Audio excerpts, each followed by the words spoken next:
All right, so perfect segue. Let's talk a second about devices. Some of the best and worst devices on my list kind of for 2022.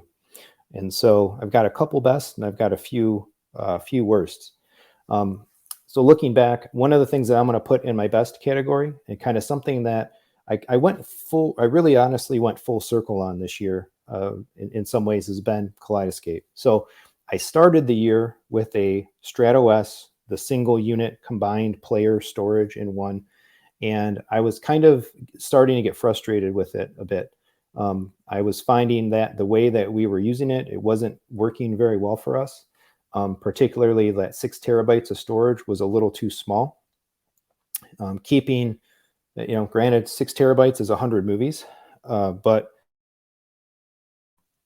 yeah, I felt after we kept a pretty good selection of favorites, a pretty good selection of movies that different members of the household wanted to watch or would want to have ready to watch, and then as new stuff was coming out, buying it to have that ready, that I was feeling pretty constrained with 6 terabytes. But more importantly than that, 45-minute downloads. On a Strato S single player in Kaleidescape, it takes on the order of 45 minutes plus to download a 4K movie.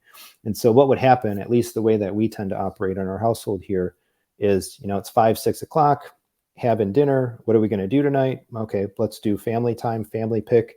All right, whose movie pick is it? All right, it's yours. What movie do you want to watch? It's like, oh, that one's not downloaded.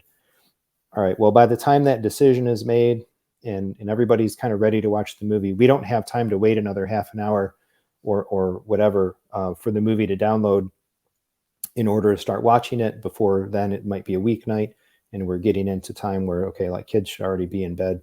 And it's making it take too long, particularly if, movie goes 2 hours, you're not starting it until 7 o'clock on a school night. That's 9 o'clock plus. I don't know about your kids, but mine don't just like turn the movie off and go to bed and close their eyes and fall asleep. So there's always lag time built in there. So I was getting a little, we were just using it less and less, actually. We would end up opting to just stream more things.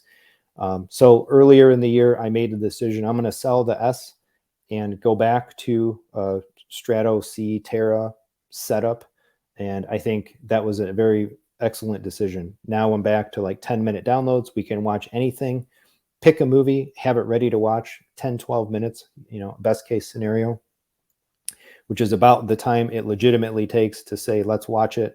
And then everybody's sitting in the room kind of ready to watch it. So we have, more or less on demand kind of playback. I went with the 12 terabyte Terra, not the 6. So 200. I find 200 movies of storage, give or take, is a much nicer sweet spot to keep enough things ready to go and choose from and have some space. Still have to delete and turn movies over and all of that. But again, with the faster downloads, it works. I really like the compact Terra. So having both the Strato C and the compact Terra, in a 1U rack mount kit side by side is awesome. Versus I did have an independent Terra a couple years ago, the 24 terabyte, much bigger unit, 4 hard drives and all that. So the form factor, the installation, the integration, all of that stuff. And then this year I did do a lot more stuff getting back into ripping a little bit. I kind of wanted to do a series of content around ripping on the channel, making MKV files and some of the pitfalls and the right way to go about doing it and all that. So I've spun out a ton of content kind of in the mid to latter half of the year on the channel for that. And I did find myself asking the question again, like, okay, maybe this is good enough. I just stick to doing this.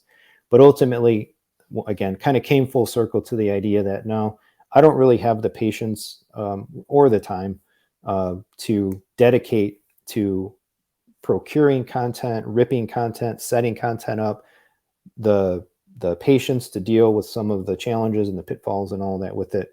So long story short of that, I really locked myself back in with my commitment to Kaleidescape. I went in and I upgraded a ton of movies that I had the HD rights for, bought the 4K upgrade for $4 to $10 on a bunch of offers that had been sitting in my account for a while.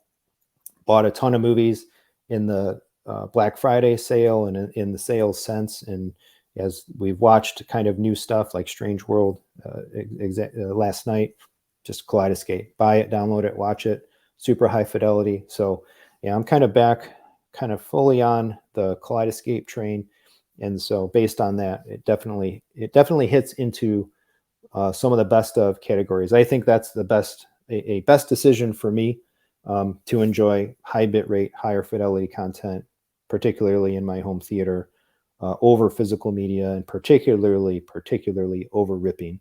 To me, ripping is just not the best choice of endeavors for me personally.